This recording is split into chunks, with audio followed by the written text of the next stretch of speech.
Assalamualaikum warahmatullahi wabarakatuh. Perkenalkan, nama saya Jovi Ardiansyah dan teman saya Muhammad Rizky dari kelompok 1. Di sini kita akan membahas bab 3, konsep lead time dalam manajemen rantai pasok. Next, yang pertama ada kompetisi dalam waktu. Pepatah mengatakan waktu adalah uang. Ini masih sangat relevan dengan inti permasalahan rantai pasok dan logistik. Next, mengapa waktu sangat penting? Bagi pelanggan, waktu merupakan salah satu bentuk layanan yang dibutuhkan atau dikehendaki dan diharapkan. Sedangkan bagi perusahaan atau penjual, waktu merupakan biaya.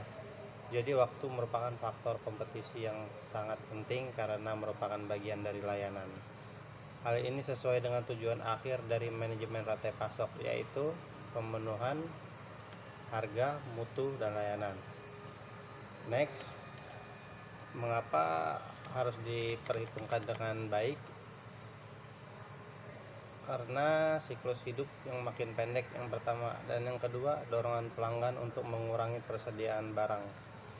Dan yang ketiga, pasar terus berubah, ketergantungan dengan peramalan sangat berbahaya.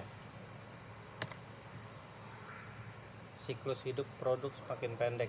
Siklus hidup yang makin pendek dalam perancangan dan pengembangan produk dikenal dengan product life cycle, di mana memiliki 5 tahapan, yaitu tahapan pengenalan introduction, dan yang kedua tahap pengembangan growth, yang ketiga tahap kematangan maturity, dan keempat tahap kejenuhan saturation, dan kelima tahap penurunan atau decline.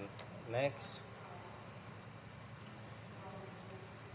dapat kita lihat gambar 1, ada gambar produk life cycle.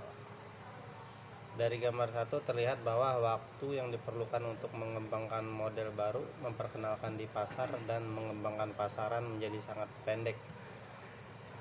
Fast track system. Dalam pengembangan produksi, proses manufaktur dan logistik merupakan strategi kunci dalam memenangkan kompetisi. Keterlambatan memasuki pasar akan mengakibatkan percepatan terciptanya persediaan tinggal guna. Next, kita lihat gambar 2, gambar singkatnya siklus hidup produk membuat waktu menjadi sangat penting. Contoh siklus hidup yang makin pendek adalah mesin ketik. Tupperware, mekanisme yang lama, mempunyai siklus hidup sekitar 30 tahun. Electromechanical Tupperware mempunyai siklus hidup 10 tahun. Electronic Tupperware mempunyai siklus hidup 4 tahun, dan word processor siklus hidup sekitar 1 tahun. Next, pengurangan persediaan barang.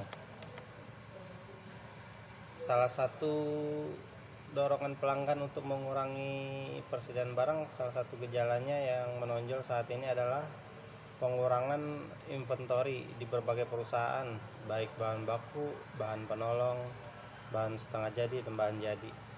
Hal ini terjadi karena banyaknya kapital modal yang terkunci dalam persediaan tersebut. Tujuannya adalah mengurangi biaya penyediaan atau inventory carrying cost. Jika waktu yang diperlukan dalam supply chain dapat dipercepat, maka biaya dapat dikurangi. Next, pasar terus berubah. Persoalan yang banyak dialami oleh perusahaan adalah ketidakakuratan dalam peramalan. Hal ini bisa terjadi karena pasar yang selalu berubah-ubah, metode yang kurang akurat, dan makin besar lead time. Maka cara mengatasinya dengan memperpendek lead time. Next, gambar 3, ada gambar forecast error atau gambar ketidakakuratan ramalan. Next, konsep lead time. Secara umum, Lead time adalah waktu yang diperlukan dari proses awal pemesanan sampai barang diterima oleh pemesan, atau dengan sederhana dapat dikatakan sebagai waktu tunggu. Dari manajemen rantai pasok, lead time dapat dipandang dari sisi konsumen dan sisi supplier.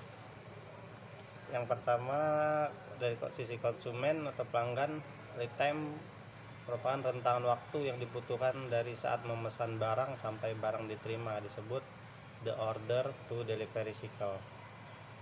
Yang kedua, dari sisi supplier, lead time merupakan rentang waktu yang dibutuhkan untuk mengubah dari penerimaan pesanan sampai menerima uang tunai atau pembayaran, disebut the cash to cash cycle.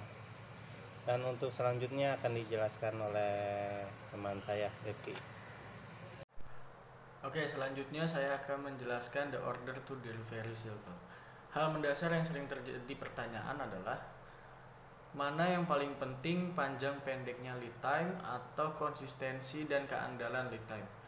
Banyak yang mengatakan bahwa konsistensi dan keandalan sering lebih penting daripada panjang pendeknya lead time.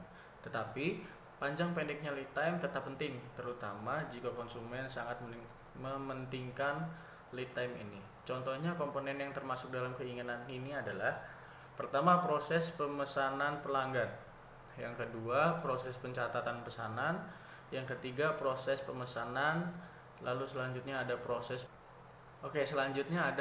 pengangkutan, dan setelah itu ada pesanan diterima oleh pelanggan. Nah, di setiap proses membutuhkan waktu karena pertama, fluktuasi jumlah pesanan; yang kedua, ada proses dan tidak efisiennya dalam pengiriman barang; yang selanjutnya itu ada hambatan yang dialami, dan lain-lain. Oke, selanjutnya ada the cash to cash cycle. Perusahaan sangat berkepentingan untuk segera mengkonversikan suatu pesanan menjadi uang. Pada hakikatnya, tidak hanya lead time dari proses order ke proses penerimaan uang, tetapi sejak proses pembelian bahan baku sampai menjadi uang hasil penjualan yang melalui suatu proses panjang yang disebut dengan proses saluran pipa atau pipeline process.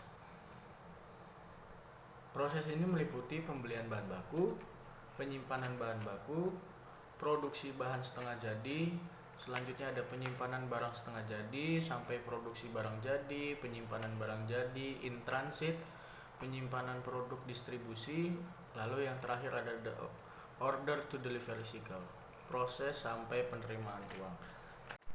Oke, selanjutnya ada manajemen pipeline logistik.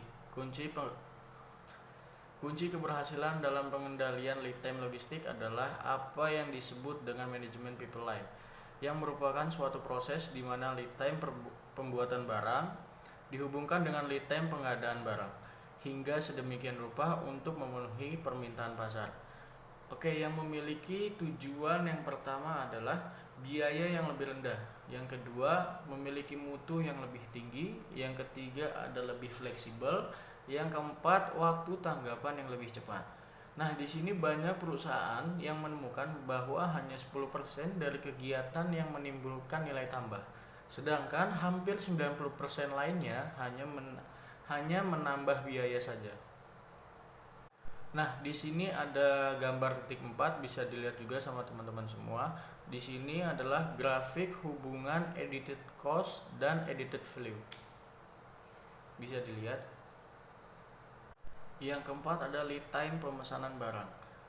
Lead time pemesanan barang adalah rentan waktu yang diperlukan untuk memesan barang, yaitu sejak menerima pesanan untuk membeli sampai barang sampai di gudang pembeli.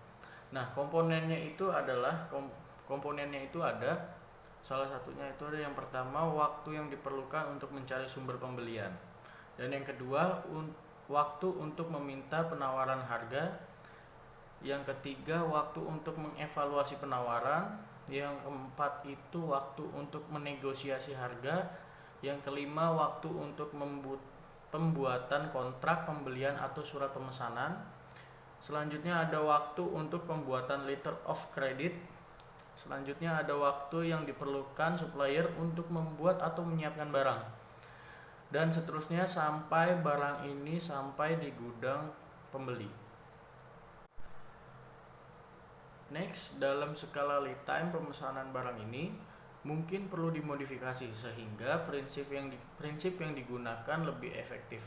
Nah, di sini ada pertama elemen yang memberikan cukup nilai tambah.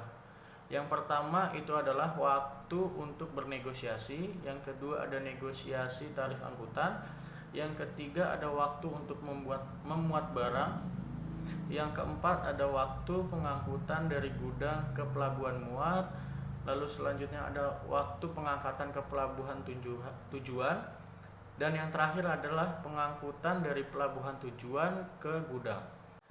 Nah, yang kedua di sini ada elemen yang kurang memberikan nilai tambah. Yang pertama itu adalah waktu menganalisis penawaran, yang kedua menyiapkan kontrak, yang ketiga pengepakan, yang keempat waktu muat barang, yang kelima itu mencari perusahaan pengangkut, yang keenam itu ada waktu pembongkaran barang di pelabuhan, lalu selanjutnya ada waktu waktu pengurusan bea cukai, waktu pembongkaran peti gudang, waktu perhitungan barang, sampai pembukaan letter of credit untuk barang impor. Nah, selanjutnya itu ada elemen yang tidak memberikan nilai tambah.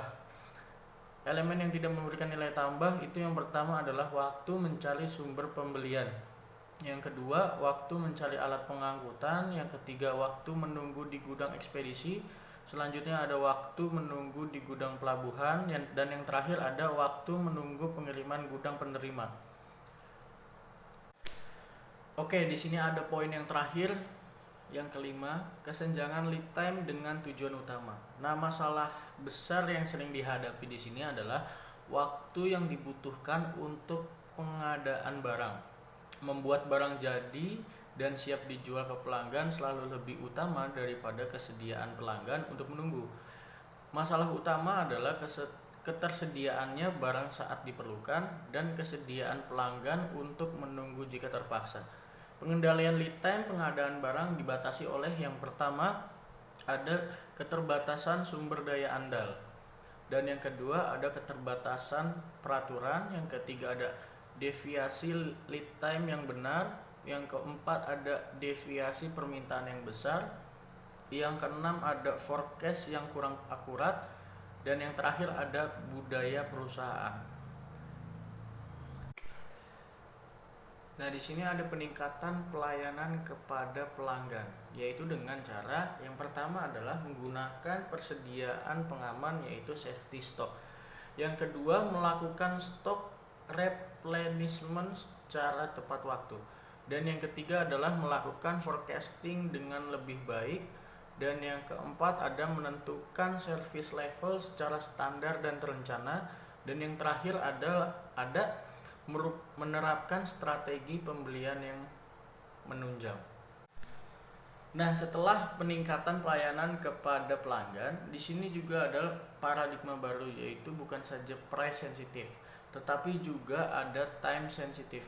Pengurangan waktu di pipeline logistik dapat mempercepat proses di seluruh supply chain dan untuk menekan biaya. Nah, pengurangan lead time untuk non-value adding time, khususnya waktu penyimpanan barang, perlu inventory control yang baik.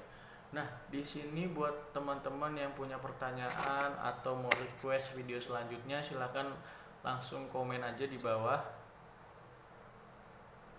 Oke, jangan lupa like, comment, and share. Terima kasih.